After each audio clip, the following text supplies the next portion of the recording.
finally guys, dumating na nga itong pinakabagong Suzuki Raider 150 Blade dito sa may LYR Marketing Corporation, Canocotan, Tagum City. At syempre dahil bagong motor, hindi natin papalagpasin na hindi ito mabigyan ng review at walkthrough. At syempre aalamin na din natin yung updated price ng bagong Raider 150 Fi na to. Kaya naman tara, samahan nyo ikutan itong motor na to. Let's go! So since nandito na nga guys yung pinakabagong Raider R150 Blade, ayan. So iikutan natin itong motor na to. Pero before muna natin ikutan guys, of course, dito na muna tayo sa kanyang technical specification.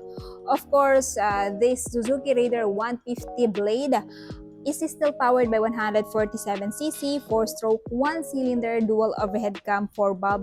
At ito guys ay may lakas na 13.5 kilowatts at 10,000 RPM and max torque of 13.8 Newton meter at 8,500 RPM. And still this one guys is liquid cooled, kaya naman sa long ride hindi ka na mag-overheat nito.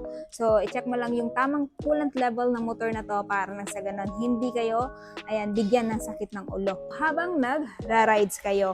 And of course, this one guys ay meron pa ring mechanical 6-speed multi-plate transmission type. At since ito guys ay FI, ito guys ay kayang umabot up to 43.4 km per liter. Pero it may vary pa rin guys sa total hobby ninyo. So, ito na nga yung ating pinakaabang-abang na si Suzuki Raider 150 Blade. So, dito sa front guys, of course, yung makikita mo talagang pagkakaiba niya kumpara doon sa nakaraang version is yung mismong, turn signal light niya. Ayan, kung dati kasi yung turn signal light niya, nandito yan. Ayan, pero ngayon, buo na siyang, LED headlight. Tapos, nandito yung kanyang turn signal light. So, bulb type 2 guys. So, anong masasabi nyo sa bagong upgrade kay Raider 150 Fi? Ayan, habay ba siya? Paki-comment naman sa baba. And then, pagdating naman dito, sa pinaka-suspension niya, still, ganun pa rin naman, walang pinagbago. Dual pad piston brake caliper pa rin naman.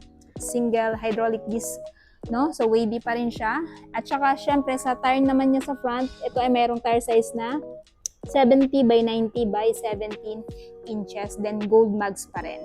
And then, kung mapapansin nyo guys, pagdating dito sa side, ito din yung in-upgrade sa kanya. Yung mismong design niya dito. Kasi dati flat lang to, pero ngayon mas pinabrusko na. Ayan. So, for better aerodynamics yan. And at the same time sa decals, napakaganda ng decals din niya. O, diba? Nag-complement sa color ng mugs niya. So, dito meron siyang Suzuki decals. And of course, yung kanyang dual overhead cam 4-valve. Yung kanyang specs nilagay na sticker dito. And then, ang tawag nga pala sa design dito is air slicing aggressive design. So, for example, ginagamit nyo to, tapos nasa high speed kayo, hindi na masyado babanda yung hangin sa inyo, kundi dadaan na lang dahil nga dito sa kanyang air slicing aggressive design na, binago kay Raider 150 Fi. At kung mapapansin nyo din guys, brusko yung kanyang itsura dito. Tapos, pwede mo itong buksan, pwede din mapaglagyan ng coin purse or di naman kaya gloves ninyo. Ayan. Astig yung forma niya dito guys. Comment down below kung naaastigan din ba kayo. And then dito tayo sa buttons and switches. Of course, ito yung kanyang high beam, low beam. Ayan. Turn signal light.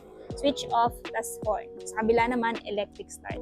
And then, ito yung kanyang instrument panel. Ayan, digital pa rin. Meron pa rin siyang key shutter dito, guys. Mechanical key pa rin yung gamit. And then, ito yung sa side. Of course, nandito yung kanyang cambia, 6-speed pa rin. At syempre, ganun pa rin naman, guys. May center stand, side stand, foot peg ng angkas. Ayan, same pa rin naman. Decals din, binago din. Tapos may bukasan din dito para sa seat. And then pagdating dito, meron ding cover pa rin yung chain niya which is plastic pa rin. So sa mga nagtatanong, rear tire size is 80/90 by 17 tubeless pa rin. So, dito tayo sa tail. Pagdating naman sa tail guys, ayan. Ito yung kanyang tail. Meron siyang, of course, turn signal, nakahiwalay din. Hindi siya full assembly. So, sa kanyang brake light sa likod, bulb type pa rin. So, comment down below. Anong masasabi nyo dito sa kanyang tail light? Habay ba o wali? I want to know in the comment section below. Tapos may ilaw pa rin siya ng plaka dito and then naka-reflector pa rin for added visibility during your night ride. Tapos yung plate niya dito. Yung bucho niya, same pa rin naman na design.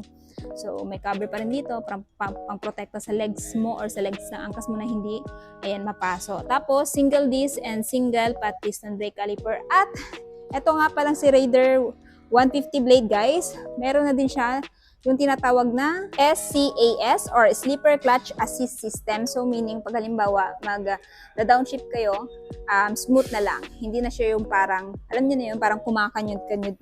So pag halimbawa gagamitan niyo siya ng downshifter, smooth na lang yung transition niya. And for me, goods na goods yan sa in-upgrade ni Suzuki pagdating kay Raider 150 Blade Edition. Ayan. So pagdating sa kanyang seat height guys, meron siya seat height na 765mm at pagdating naman sa kanyang ground clearance, meron siyang ground clearance na 150mm. At kayang-kaya itong i-maneuver ng mga kababaihan dahil napakagaan lang nito guys dahil meron lang namang itong timbang na 112 kilograms. At syempre, ito pa rin ay merong fuel tank capacity na 4 liters. So, ito times mo yun sa kanyang average fuel consumption na kiniklaim ni Suzuki ngayon na 43.4 liters, medyo malaylay na din yung mararating niya nito gamit ng si Suzuki Raider 150 Fi Blade Edition. So, ayan guys, yung ating brief review dito sa motor na to.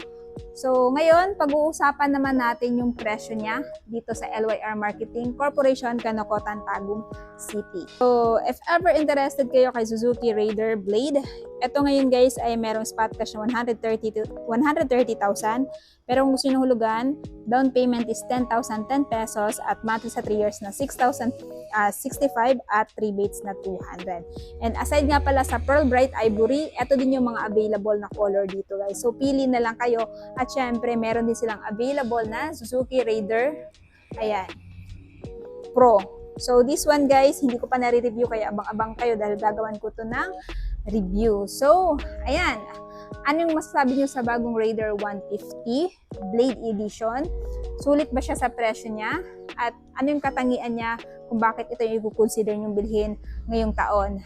At nagustuhan nyo ba yung bagong upgrade sa kanya?